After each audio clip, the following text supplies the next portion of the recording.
the only way to make it back alive is to send them all back to the House of the Dead. Yours truly, Brevin Thompson, is back to continue my 4th annual Halloween special.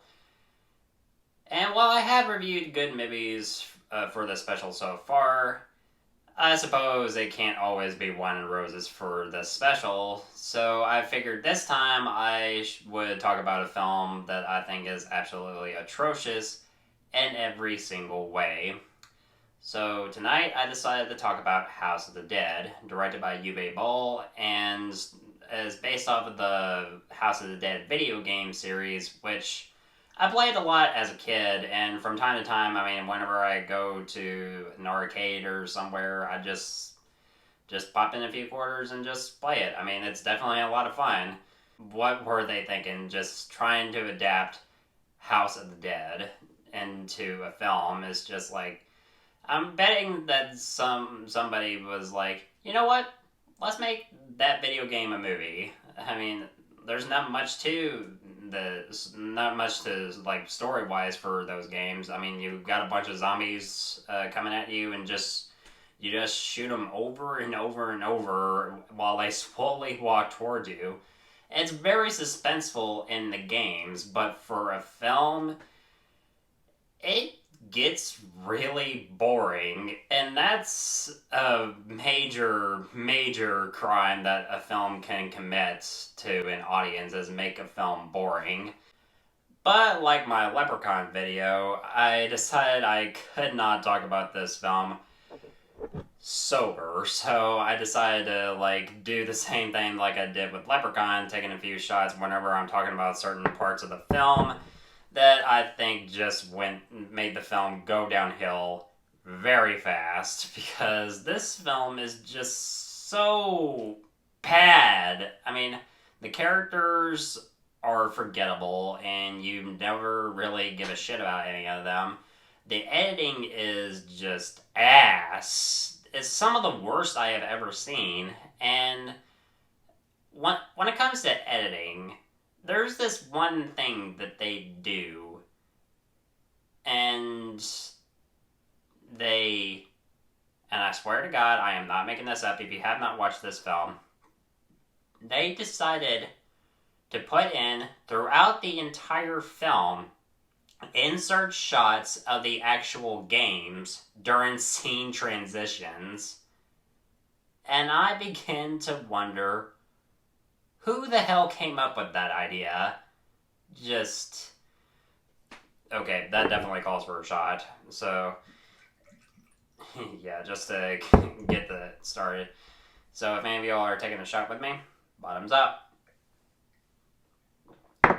So for the plot of the film, the plot. The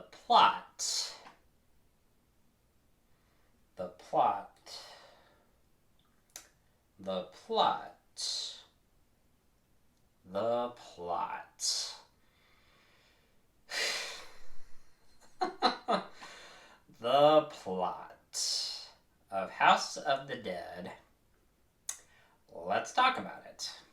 So the plot of House of the Dead involves a group of people who are going to this island for a rave that's already happening, but by the time the characters get there, it's completely deserted.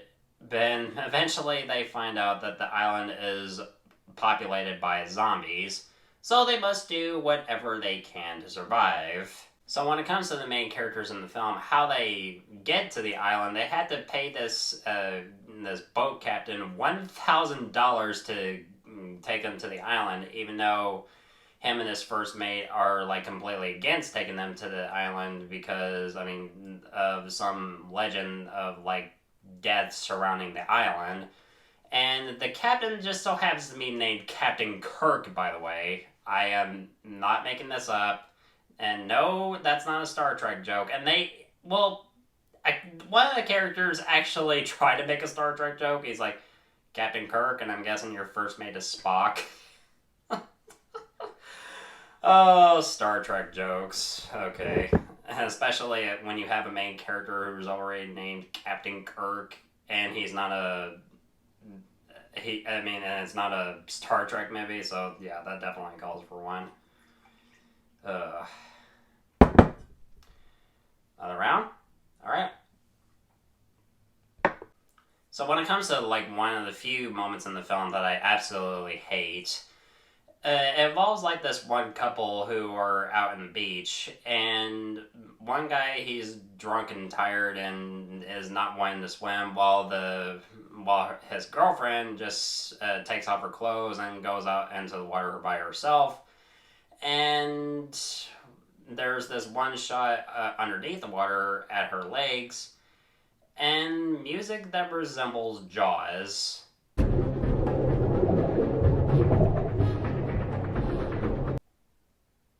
And I began to just, like,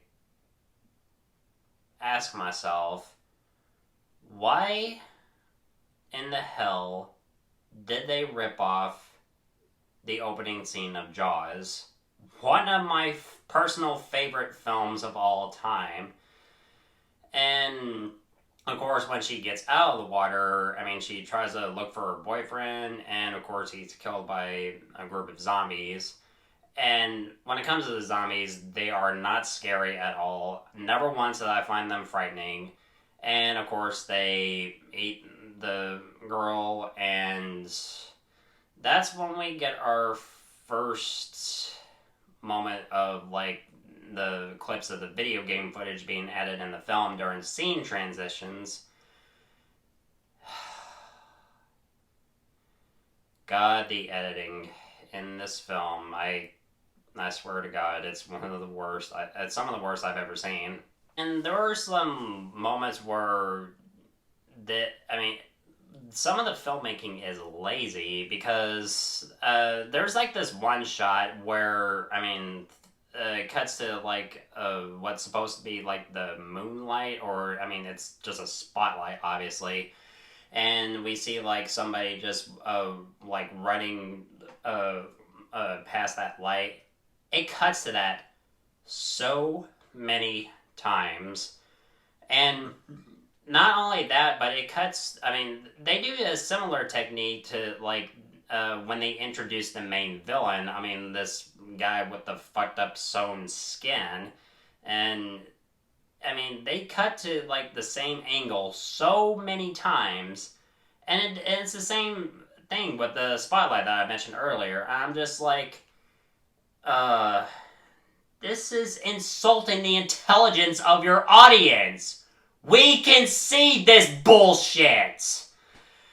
Okay, that calls another one. Alright, ready for another one, guys? So our characters, it's funny for me to call them characters, find a house, and they find a group of people who were at the rave, and they they have someone who like recorded like the entire attack on camera, and he even made a reference to George Romero's zombie films, Night of the Living Dead, Dawn of the Dead, and Day of the Dead. He's like, those are reanimated corpses. They're straight out of a fucking Romero movie. Like, you know, the Holy Trilogy, like Night, Dawn, and Day.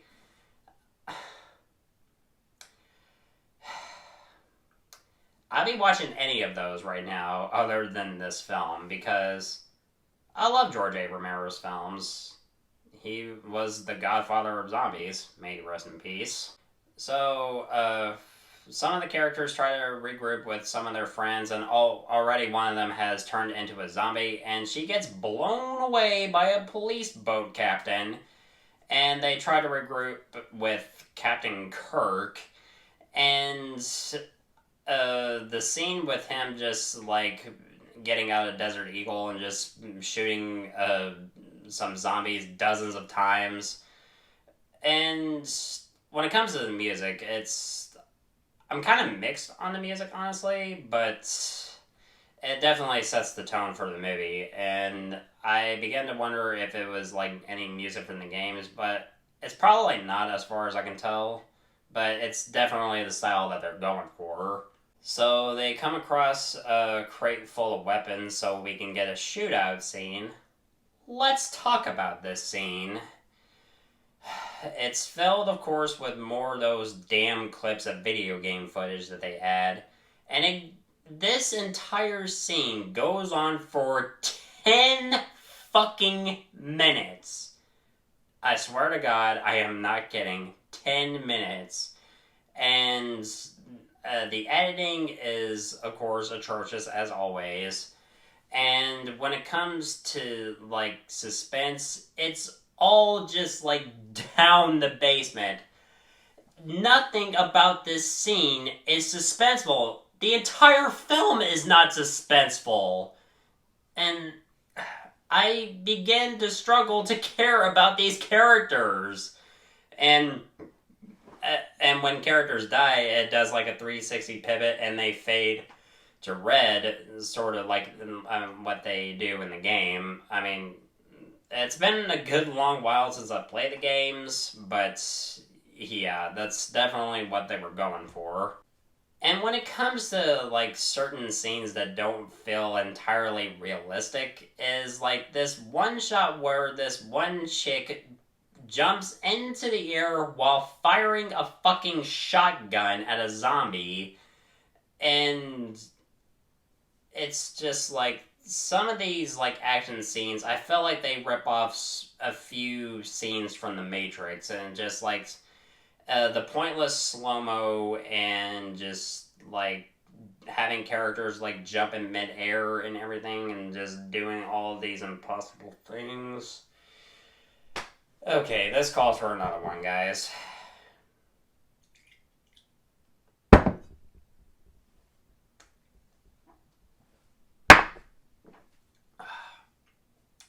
God. That's definitely the stuff that I need to talk about this film. So when one of the characters die, one guy, I mean, Rudy, I think that's what his name was, who is the main character of sorts, one of the two, has a flashback to everything that had just happened in this scene. And it just makes it so fucking pointless. Just like, why show that? It just doesn't make any fucking sense. Just, God, House of the Dead. And when it got to that, like, one scene, I'm just like, roll to the credits already. So they go back to the house, the idiots, that's what I'm gonna call them from now on, the idiots just, like, go throughout the house, they try to, like, discover, like, more about what the hell is going on with this island, and they find, like, a laboratory that's, like, filled with, like, strange red liquid that reanimates the zombies, and they find some gunpowder, and one of the characters sacrifices himself just to blow up the gun barrel to just save the rest, and just, yeah, get to the credits already. So the idiots just go to a cave, and they just, like, shoot a few zombies, and then they come across, like, what's supposed to be, like, one of their friends just, like, covered up in, like, some black cloth and kills a zombie with a fucking sword. And it's, of course, revealed to be the main villain in disguise as, like, one of their friends. And he speaks the plot out loud. And it's just like, oh, God. You created it all so you could be immortal. Why? That line delivery. You created it all so you could become immortal? Why? To live forever. Oh, God. Okay, this calls for another one.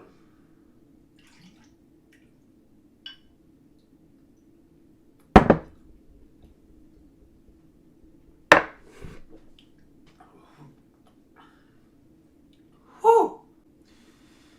So there's just two of the main characters left because the rest of them are dead at this point. So, of course, they escape and they battle the main villain, whose name is Castillo. and they have a sword fight, and they have like those fucking 360 shots for no reason, just to try to make the scene look cool. Well, in fact, it isn't. And Rudy, who is one of the main characters, chops off Castillo's head, and of course, like, for some reason, because the whatever Castillo was working on was supposed to make him immortal, his headless body just starts choking Rudy, and his now ex sort of girlfriend. They kissed right before, everything is about to hit the fan left and right and center.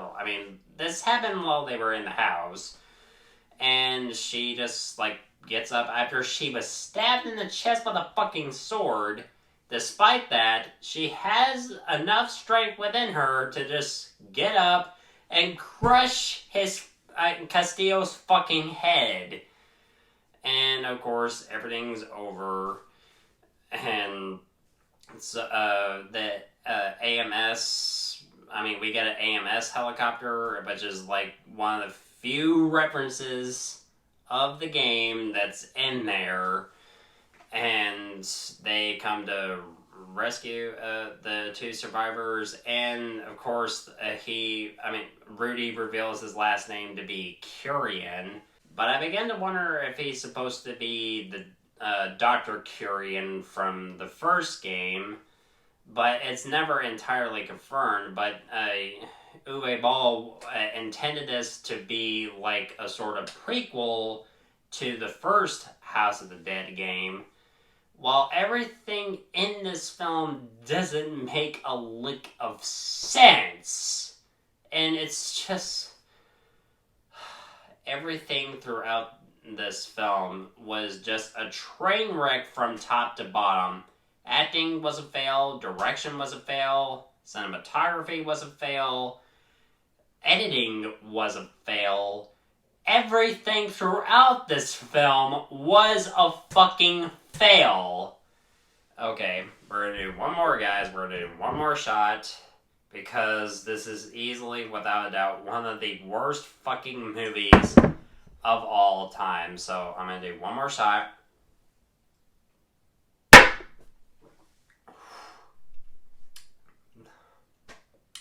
Like I said, this is the stuff I fucking needed for this video. So House of the Dead, of course, gets an F. So what do y'all think about this film? Let me know in the comments below, and if y'all decided to have a few drinks with me, I really hope you had a good time doing that with me while I was doing this video. So yeah, I definitely had a lot of fun doing that for this video. So guys, thank you so much as always for watching. Looking forward to doing more videos really soon. And if you want my thoughts on old or new films, of course, you know where to find me.